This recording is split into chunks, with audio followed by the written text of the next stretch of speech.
তো বন্ধুরা আজকে আমরা আলোচনা করব লক্ষ্মীর ভাণ্ডারের খুঁটিনাটি বিষয় নিয়ে কি আপডেট উঠে এসেছে রাজ্য সরকারের পক্ষ থেকে। প্রত্যেকটি মহিলা ইতিমধ্যে কিন্তু এপ্রিল মাস থেকে কিন্তু জেনারেল যে সকল মহিলারা রয়েছেন তারা কিন্তু ইতিমধ্যে 1000 টাকা করে ভাতা আপনাদের অ্যাকাউন্টে পেয়ে গেছেন, অথবা এসসি এসটি ক্যাটাগরির মহিলারা যে সমস্ত রয়েছেন তারা কিন্তু প্রত্যেকে 1200 টাকা করে ভাতা এপ্রিল মাস থেকে পেয়ে গেছেন, যাদের অলরেডি আগে থেকে অ্যাক্টিভ ছিল। কিন্তু যারা নতুন অ্যাক্টিভ করেছেন অথবা নতুন অ্যাপ্লাই করেছেন, যাদের এপ্রিল মাসে এখনও পর্যন্ত অ্যাকাউন্টে টাকা এসে পৌঁছয়নি অথবা যাদের টাকা পেতে পেতে বন্ধ হয়ে গেছে, তারা কি করবেন সমস্ত কিছু ডিটেলস আজকের ভিডিওর মধ্যে থাকছে। ভিডিওটি প্রথম থেকে শেষ পর্যন্ত মনোযোগ সহকারে দেখতে থাকুন। আজকের ভিডিওটি খুবই গুরুত্বপূর্ণ হতে চলেছে আপনাদের জন্য। আপনারা অনেকেই বুঝতে পারছেন না কী কারণের জন্য আপনাদের অ্যাকাউন্টে এখনও পর্যন্ত লক্ষ্মীর ভাণ্ডারের টাকা এসে পৌঁছাচ্ছে না, আপনাদেরকে কি করতে হবে।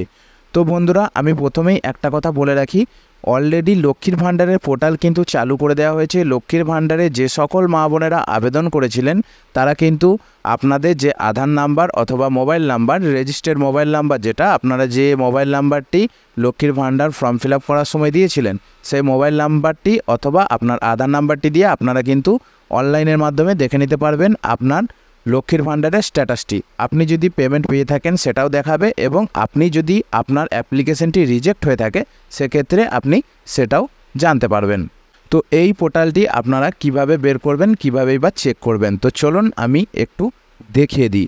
দেখুন আমরা গুগল অ্যাপ্লিকেশানে চলে আসব। গুগল অ্যাপ্লিকেশানে আসার পর এখানে আমরা লিখব লক্ষ্মীর ভাণ্ডার স্ট্যাটাস।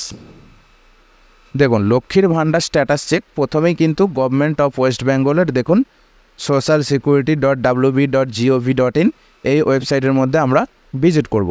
ভিজিট করার পর দেখুন এখানে আমাদেরকে রেজিস্টার্ড মোবাইল নাম্বার দিতে বলছে এবং একটি ক্যাপচা দিয়েছে। এই ক্যাপচাটি আমাদেরকে ফিল আপ করতে হবে, এমনকি রেজিস্টার্ড মোবাইল নাম্বারটি আমাদেরকে ফিল আপ করতে হবে। তারপরে ক্যাপচা বাক্সে ফিল আপ করার পর নিচে দেখুন ওটিপি, আমার অর্থাৎ যে নাম্বারটি আমি লক্ষ্মীর ভাণ্ডার ফর্মে দিয়েছিলাম সেই নাম্বারে আমার একটি ওটিপি আসবে, সেটি এখানে ইনপুট করতে হবে।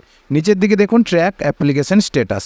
তো দেখুন এই ট্র্যাক অ্যাপ্লিকেশন স্ট্যাটাসে গেলে কিন্তু আপনারা এখান থেকে যারা নতুন আবেদন করেছেন কিন্তু এখনও আপনাদের অ্যাকাউন্টে টাকা পৌঁছয়নি, তারা কিন্তু এখান থেকে চেক করতে পারবেন। দেখুন এখানে আপনার অ্যাপ্লিকেশন আইডি, মোবাইল নাম্বার অথবা স্বাস্থ্যসাথী কার্ড নাম্বার অথবা আধার নাম্বার আপনি এখানে ইনপুট করলেন। ক্যাপচা বাক্সে ক্যাপচা ফিল আপ করে আপনি কিন্তু এখান থেকে খুব সহজেই সার্চ করে নিতে পারবেন যে আপনার লক্ষ্মীর ভাণ্ডারের যে ফর্মটি আপনি জমা করেছিলেন সেটি কি পেন্ডিংয়ে রয়েছে নাকি রিজেক্ট হয়ে গেছে। তো বন্ধুরা আজকের ভিডিওটি এই পর্যন্তই। ভিডিওটি ভালো লাগলে অবশ্যই একটি লাইক করবেন, আর এরকম ধরনের নিত্য নতুন আপডেট পাওয়ার জন্য চ্যানেলটিকে অবশ্যই সাবস্ক্রাইব করে রাখবেন।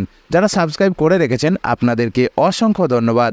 ফেসবুক পেজ থেকে যারা ভিডিওটি দেখছেন পেজটিকে ফলো করতে ভুলবেন না।